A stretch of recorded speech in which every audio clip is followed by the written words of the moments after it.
Akar'la birlikte Gündem Özel programında sizlerleyiz. Hemen bugünün konularını kısaca sizlere aktarayım. Evet, meclis yine toplanamadı. Tabii bu arada erken seçim tartışmaları da gündemin ilk sıralarına yerleşti. Vatandaşın beklentileri nedir? Röportajlarla birlikte sizlere aktaracağız. Bu arada Bakanlar Kurulu kararları açıklandı. Başbakan Ersan Saner yaptı açıklamayı. Sokağa çıkma yasağı kalktı denildi dün. Bugün değişiklikler var. Yasağın kapsamıyla ilgili detaylarını konuşacağız. Başka kararlar da var. Ödemelerle ilgili açıklamalar yapıldı. Hepsini sizlerle paylaşacağız. Bir diğer konumuz, Rum lider Nikos Anastasiadis uluslararası yolsuzluk suçlamalarıyla karşı karşıya. Peki ülkemizde benzer bir durum olsaydı ne olurdu? Sizlerin yorumlarını bekliyoruz tabii ki. Son olarak da sanatçı Bülent Ersoy'un orkestrasına verilen ceza ile ilgili tartışmalar devam ediyor. Bizler de değineceğiz. Her zaman olduğu gibi hepsi ve daha fazlasıyla programımıza başlıyoruz. Sayın Akar, merhaba. Merhabalar Funda Hanım. Herkese hayırlı günler dileyerek başlayalım. Evet, öncelikle daha doğrusu bir geçmiş olsun dileğiyle. Yapılan bir kamuoyu araştırmasına göre dünyada en fazla Facebook kullanan ülke nüfusuna göre Kuzey Kıbrıs Türk Cumhuriyeti. Sonra da bana derler ki ambargo var, Birleşmiş Milletler tanıyor seni, işte bak Facebook seni tanıyor. Ve dün akşam, tabii dün öğleden sonra akşam saatlerinde 6 saat kadar 7 saat kadar yaşanan kesinti bütün dünyada ne oldu? Birinci haber.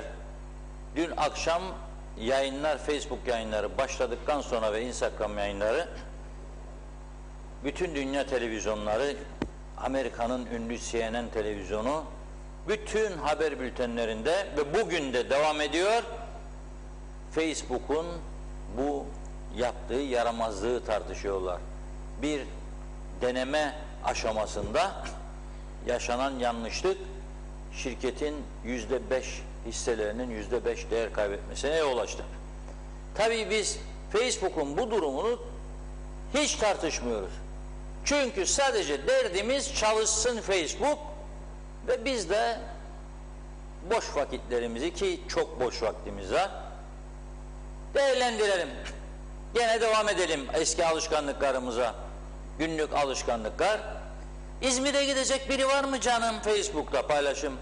Ne var, İzmir'e gidiyorum. Ne istiyorsun? İzmir'den ne getireyim sana? Saat kulesini söküp getireyim mi orada? Efendime söyleyeyim işte, öf gene geldik, gene şu.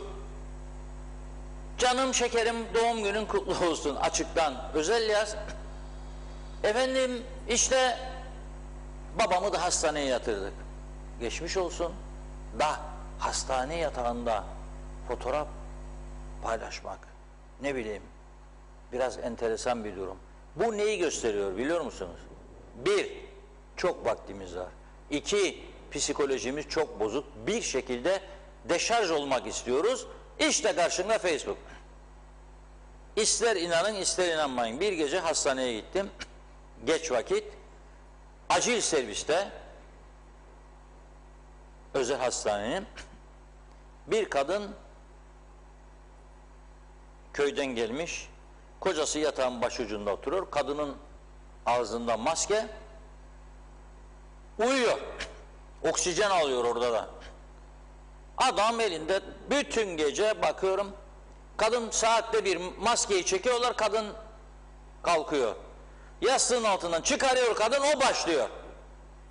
O durumda, yatakta, o durumda Facebook.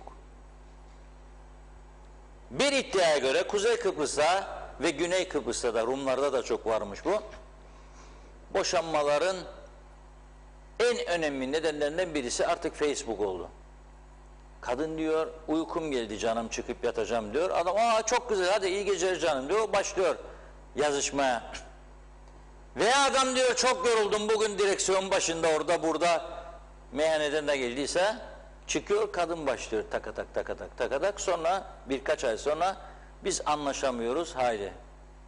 Bir Rum enformasyon dairesinde tanıdığım bir bayanla karşılaştım. Bir ünlü Rum marketinde bir süre önce Baktım, benim tanıdığım kadın. Daha önce Diyalog Gazetesi 3 dilde yayınladığımız dönemde Güney Kıbrıs'ta da satış izni almıştık. Oradan tanıyorum. Merhaba, nasılsın falan. Aman dedi bana. Çok üzgünüm. Halime bak dedi, ne haldeyim? Ne oldu dedim. Kocam bıraktı beni gitti dedi, genç bir kadına. Ne oldu da gitti dedim. Ah manamu dedi, Facebook dedi, bütün gece dedi. Ellerim merdivenlerden dedi, aşağı bakarım benim koca Facebook. Sonunda dedi, uçurdu bana kendisini dedi. Neyse, herkesin yani iki tarafın da toplumun derdidir. Facebook'lar 6 saat durdu, felç oldu hayat. Felç oldu. Kimse içini boşaltamadı çünkü o süre zarfında. Demek ki bu bir ders olur da belki başka işlerle uğraşarak bu boşlukları değerlendiririz diye düşünüyorum. Mesela temizlik işi. Biraz gerekli işi kadına bırakmadan, kadını da beklemeden ve istemeden yapabilirik mesela. Ütüler varsa birikmiş, onu yapabilirik. Güzel bir film seyredebiliriz televizyonda. Başka şeyler yapılabilir. Ama bütün dünya Facebook'un 6 saat kesilmesi nedeniyle insanların güven duyduğu bir kurumu tartışma haline getirdiğini konuşuyor. Ve bir dikkat çekici bir durum daha gördüm. Yine CNN televizyonda. Diyor ki Facebook nasıl değerlendiriyormuş? 10 like alan mesela fena değil. Bir şey paylaştığı zaman. 100 like alan iyi. 300 like çok iyi. Ben bakıyorum bazı bayanlar var, çok güzel fotoğraflar paylaşıyor. Bakıyorum 1500, 1800 like. Yahu dünyanın en önemli fotoğrafını paylaş. Hele de haber ağırlıklı olursa 50 like, 40 like, 60 like görmezleri bile. Ama güzel bir kadın paylaşsın böyle bir fotoğraf. Hele biraz da seksi olursa fotoğraf. 1500, 1800 like. İşte bu da ilginç bir durum değil mi? Allah yardımcısı olsun o kadınların, yani o kadar like alan bir insan. Ben olsam siyasete girerim. Ve bakanlık yolunu açarım. 1800 like müthiş bir olay, rekor. İlk seçimde aday. Partiler zaten nereye bakar? Partiler siyasetle ilgili genel kültür falan filan bunlara bakmazlar. Kim oy getirecek? Habeder bu kadın çok popüler Facebook'ta da. Çevresinde sevilen bir insan olmasa 1500 like alır mı ya? 1500 like büyük bir olay. Ya 2000, 1800. Facebook'u patlatanlar var. İlginç bir durum. Çocuğu da kucağına alır. Çocuk da kucakta olunca daha da artar Facebook'lar, like'lar. O yüzden siyasete girmek isteyenler için büyük bir fırsattır bu like'lar. İyice ölçüsüne bakın, Amerika'da adamlar bizim gibi akıllı değil. 300 like büyük olay. Çünkü genelde onlar farklı şeyler paylaşırlar. Biraz görüş, fikir, düşünce falan filan. Bizde pek olmadığı için bunlarla ilgileniyoruz. Evet, şimdi Bülent Ersoy'dan bahsedeceğim tabii. Dün gerçekten özür diliyorum, bir bayan izleyicimiz beni uyardı. Dedi ki, Reşat Bey dedi, Bülent Bey dediniz dedi, Bülent Hanım demeniz lazımdı. Özür diliyorum. Bülent Hanım'dan da özür diliyorum. Bülent Hanım diyeceğim bugün ve mahkeme kararına biraz değineceğiz tabii. Ve o karara çok uyumlu bir de şarkısını dinleriz. Telife girmeyen bir şarkı bulduk ama tam da bu karara da uygun gelebilecek bir şarkı. Şimdi Sayın Başbakan bugün ne bekliyorduk sabahleyin uyandığımızda? Meclis toplanacak mı, toplanmayacak mı? Dün Sayın Erhan Arıklı demişti ki canlı yayına bağlandığında, Cumhurbaşkanı saat 12'den 1 dakika önce adaya varırsa meclis yarın toplanabilir. 12'yi bir dakika geçe gelirse toplanamaz, çünkü vekalet devam etmiş olur Cumhurbaşkan Yardımcısı olarak Meclis Başkanı. Cumhurbaşkanı 11'de indi Ercan'a. Yaşananlara da çok tepki gösterdiğini duydum. Hele Bertan Zaraoğlu'nun destek vereceğim deyip sonra vermediğini de Cumhurbaşkanı şikayet etmişler diye duydum. Neyse, meclis bugün toplanmadı gene. Ne oldu? Onun yerine Başbakan Bakanlar Kurulu topladı. Dün bir açıklama yapılmıştı. Biz de buradan size duyurmuştuk. Sokağa çıkma yasağı kaldırıldı diye. Resmi gazetede öyleydi. Biz de onu verdik. Sokağa çıkma yasağı kaldırıldı. Ama Sayın Başbakan bugün dedi ki sokağa çıkma yasağı istisnar hariç birde olacak diyor. Ve iş yerleri de saat 1'de kapanmak zorunda diyor. Dolayısıyla dünkü açıklamamız ve bugün gazetede çıkan açıklamayı dikkate almamalarını öneriyoruz halkın ve bugün yeni açıklamaya göre yeni düzenleme yapmalarını öneriyoruz. Özellikle meyhane işletmecileri, yani sokağa çıkma yasağı yok, otur 1'e kadar, 1.30'a kadar da bir şey değil, sokağa çıkma yasağı yok artık demesinler. Bir de kapatmaları lazımmış, açıklamaya göre bu. Sayın Başbakan bir de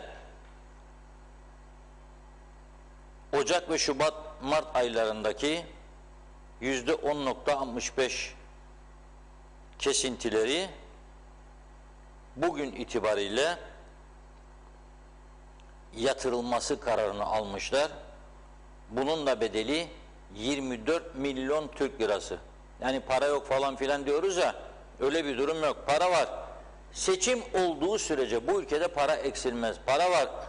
Para nerede eksilir? Devletin kasasından. Nasıl olur?